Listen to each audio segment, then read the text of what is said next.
Assalamualaikum warahmatullahi wabarakatuh. Perkenalkan, nama saya Atala Aksa, NPM 257844038, Program Studi Teknologi Rekayasa Elektronika. Di sini saya ingin menjelaskan apa itu flowchart. Flowchart atau bagan alur adalah representasi visual grafis menggunakan simbol-simbol standar untuk menggambarkan urutan langkah, proses, dan keputusan dalam suatu sistem, prosedur, atau algoritma program. Flowchart digunakan untuk menyederhanakan alur kerja yang rumit agar lebih mudah dipahami, dianalisis, dan didokumentasikan.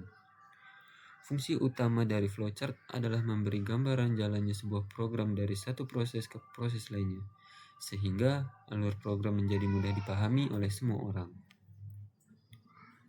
Yang kedua, ini ada simbol-simbol dari flowchart sendiri.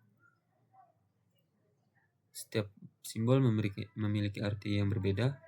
Di sini yang pertama ada simbol flow, simbol yang digunakan untuk menggabungkan antara simbol yang satu dengan simbol yang lain. Simbol ini disebut juga dengan connecting line. Yang kedua ada simbol on-page reference, simbol untuk keluar masuk atau penyambungan proses dalam lembar kerja yang sama. Yang simbol yang ketiga yaitu off-page reference, digunakan untuk keluar masuk atau penyambungan proses dalam lembar kerja yang berbeda. Untuk simbol yang keempat yaitu ada terminator. Terminator itu digunakan untuk simbol yang menyatakan awal atau akhir dari suatu program. Yang kelima ada simbol proses, simbol yang menyatakan suatu proses yang dilakukan oleh komputer. Untuk simbol yang keenam yaitu decision, simbol yang menunjukkan kondisi tertentu yang akan menghasilkan dua kemungkinan jawaban, yaitu ya dan tidak. Untuk simbol yang selanjutnya yaitu simbol input dan output, simbol yang menyatakan proses input atau output tanpa tergantung peralatan. Simbol yang selanjutnya yaitu manual operation, simbol yang menyatakan suatu proses yang tidak dilakukan oleh komputer.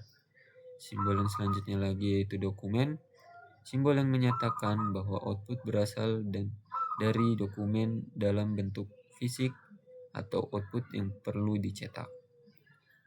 Yang selanjutnya yaitu simbol predefined process, simbol untuk pelaksanaan suatu bagian subprogram atau prosedur.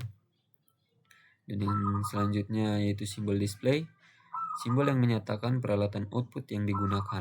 Dan simbol yang terakhir yaitu preparation, simbol yang menyatakan penyediaan tempat penyimpanan suatu pengolahan untuk memberikan nilai awal. Nah, di sini saya ada memiliki 3 studi kasus. Studi kasus yang pertama, sebelum sistem keamanan aktif, microcontroller harus melakukan pengecekan mandiri. Baik, di sini untuk memulainya kita akan menggunakan simbol terminator, karena terminator tadi yang sudah dijelaskan saya yaitu untuk memulai atau mengakhiri. Dan yang kedua itu adalah inisialisasi semua pin input dan output. Kemudian setelah inisialisasi semua pin input dan output, selanjutnya yaitu nyalakan LED indikator power hijau. Dan selanjutnya lagi koneksi sensor ping atau ping sensor. Dari hasil cek koneksi ini akan menghasilkan dua outputan. Yang pertama yaitu bunyikan buzzer selama 0,5 detik sebagai tanda sistem siap. Dan yang kedua tampilkan pesan sistem aktif pada layar LCD. Dan kemudian selesai. Untuk studi kasus yang kedua, sebuah lengan robot di pabrik memilah barang. Jika berat barang lebih dari 500 gram, barang masuk keranjang A. Jika kurang dari itu, masuk ke keranjang B. Untuk memulainya seperti yang tadi itu kita akan menggunakan simbol terminator. Dan yang kedua, baca data dari sensor beban sel ini menggunakan simbol proses. Untuk selanjutnya, keputusan berat badan lebih dari 500 gram. Ini kita menggunakan simbol yang tadi saya jelaskan di sini yaitu simbol decision. Mengapa menggunakan simbol decision? Karena sesuai yang tadi ada di sini, keputusan apakah berat badan lebih dari 500 gram, karena simbol ini yang digunakan untuk kondisi tertentu yang akan menghasilkan dua kemungkinan, jawaban iya atau benar. Maka dari keputusan ini pasti akan menghasilkan dua jawaban, yaitu iya atau benar. Untuk jawaban yang iya, gerakan motor servo ke arah kiri keranjang A, dan untuk yang tidak, gerakan motor servo ke arah kanan keranjang B. Dari hasil keputusan dua itu akan menghasilkan tampilkan berat barang di layar monitor. Kemudian selesai. Untuk studi kasus yang ketiga, sistem harus memantau suhu. Jika suhu terlalu panas, kipas menyala. Sistem tidak boleh berhenti agar server tidak overheat. Mulai. Dan yang kedua itu baca sensor suhu. Dan yang ketiga, keputusan apakah suhu lebih dari 35 derajat atau tidak. Jika tidak, dia akan mematikan relay kipas pendingin. Jika ya, dia akan mengaktifkan relay kipas pendingin. Dari kedua outputan itu akan menghasilkan delay selama 5 detik karena itu akan ditunggu. Kenapa ini tidak selesai?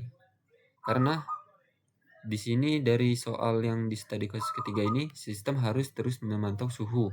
Jika suhu terlalu panas, kipas menyala. Sistem tidak boleh berhenti agar server tidak overheat. Nah, makanya di sini ketika delay selama 5 detik, dia akan kembali ke langkah baca sensor suhu yang ke awal. Dan seterusnya dia akan meloop sampai sistem mati sendiri. Sekian saya akhiri. Assalamualaikum warahmatullahi wabarakatuh.